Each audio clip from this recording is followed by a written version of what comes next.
طور پہ کہا جاتا ہے فدق نہ، کیا بی بی فدق کے لیے گئی تھی؟ ابھی ادھر راولپنڈی میں امام بارگاہ کے باہر گزرتے ہوئے کوئی خاتون وہ اندر آ جائے، آپ کے بیچ میں آ جائے اور کہے کہ میں گزر رہی تھی، کسی نے مجھ سے میرا پرس چھیننے کی کوشش کی تو میرا مال مجھ سے چھین لیا، اتنے 100 روپے تھے، اتنے 1000 روپے تھے، آپ اس کے بارے میں کیا سوچیں گے؟ ٹھیک ہے تمہارا نقصان ہوا، لیکن مناسب نہیں لگتا کہ اتنے نامحرموں کے سامنے آ کر تو فریاد کرے۔ ایک عام راہگیر خاتون کے لیے آپ مناسب نہیں سمجھتے، تو وہ خاتون کہ جو خود مالک جنت ہے، جو خود مالک کوثر ہے، جو خود مالک کائنات ہے، جس کی زندگی کی سب سے بڑی خواہش یہ ہے کہ کوئی نامحرم اسے نہ دیکھے اور وہ کسی نامحرم کو نہ دیکھے، تو کیا چند درختوں کے لیے گئی؟ کیوں گئی ہے سیدہ؟ اب وقت نہیں بچا کہ عرض کروں کہ یہ فدق کیا ہے، پیغمبر نے فدق سیدہ کو کیوں دیا، حاکم نے کیوں چھینا؟ اے کاش کے وقت ہوتا تو میں کچھ مراحل یہ بھی بیان کر دیتا تاکہ بات مکمل ہو جاتی، لیکن بس اب ختم کر رہا ہوں۔ اب فدق وہ ہتھیار تھا جس کے ذریعے سے بی بی دشمن کے چہرے سے نقاب کو اتار سکتی تھی، اس لیے حاکم وقت کے گھر نہیں گئی ہیں۔ اگر فدق چاہیے ہوتا جا کے گفتگو کرتی، بات کرتی، نہ، گھر نہیں گئی۔ کہاں پہنچی ہے؟ مسجد گئی ہے، اور مسجد میں بھی وہ دروازہ جو مسجد میں کھلتا تھا ابھی تک کسی نے بند نہیں کیا، ایک قدم کا فاصلہ ہے، دروازہ کھولے بی بی مسجد میں پہنچ جائے، لیکن نہ، اس دروازے سے نہیں گئی۔ کہاں سے گئی ہے؟ مرکزی دروازے سے۔ کیوں گئی ہے مرکزی دروازے سے؟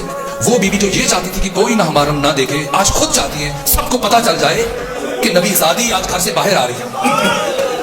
یہی وجہ تھی کہ تھوڑی ہی دیر میں مسجد نبوی میں دل دھرنے کی جگہ نہیں تھی، اتنا ہجوم تھا۔ پتا تھا بی بی کو کسی بنو ہاشم میں سے کسی مرد کو ساتھ نہیں لیا، خواتین کو ساتھ لے کے گئی۔ کتنے بیٹے ہیں؟ 2 بیٹے ہیں، حسن اور حسین، 1 سال کا فرق ہے، دونوں کو لے جائیں یا دونوں کو چھوڑ دیں؟ ایک کو گھر میں رکھا، ایک کو ساتھ لے کے گئی۔ حسن کو گھر میں چھوڑا، حسین کو ساتھ لے کے گئی۔ کیوں حسین کو ساتھ لے کے گئی؟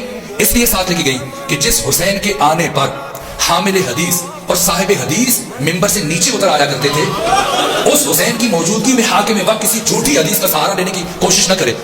کتنی بیٹیاں ہیں؟ 2 بیٹیاں ہیں، زینب، ام کلثوم، یا دونوں کو لے جائیں یا دونوں کو چھوڑ دیں؟ ایک کو ساتھ لیا، ایک کو گھر چھوڑ کے گئے۔ کیوں؟ جس نے 61 ہجری کی کربلا میں خاموش رہنا تھا اسے گھر میں چھوڑا، اور جس نے اسی نہضت کو، انہی خطبوں کو اسی انداز سے آگے بڑھانا تھا اسے سیدہ ساتھ لے کے گئی تاکہ زینب سیکھ لیں کہ کس طرح سے طاغوت اور باطل کو للکارا جاتا ہے۔ یہاں تک کہ ابن خلدون جیسے متعصب مورخ نے لکھا کہ فاطمہ زہرا جب چل کے جا رہی تھی آپ کے چلنے کا انداز ہو بہو رسالت مآب کی جیسا تھا۔ اب فاطمہ زہرا یا تو چلتی ہی ایسے تھی یا آج یہ انداز اختیار کیا، کیوں؟ تاکہ ضمیر انسانی پر دستک دے سکے۔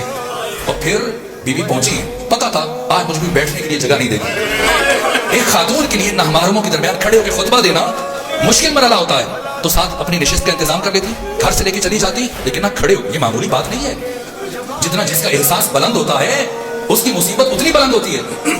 تاریخ انسانی میں کسی باپ نے اپنی بیٹی کا اتنا احترام نہیں کیا جتنا احترام محمد مصطفیٰ اپنی بیٹی فاطمہ زہرا کا کرتے تھے۔ یہ سیاہ ستہ کے الفاظ ہیں۔ کلما، جب بھی فاطمہ زہرا آتی پیغمبر کیا کرتے تھے؟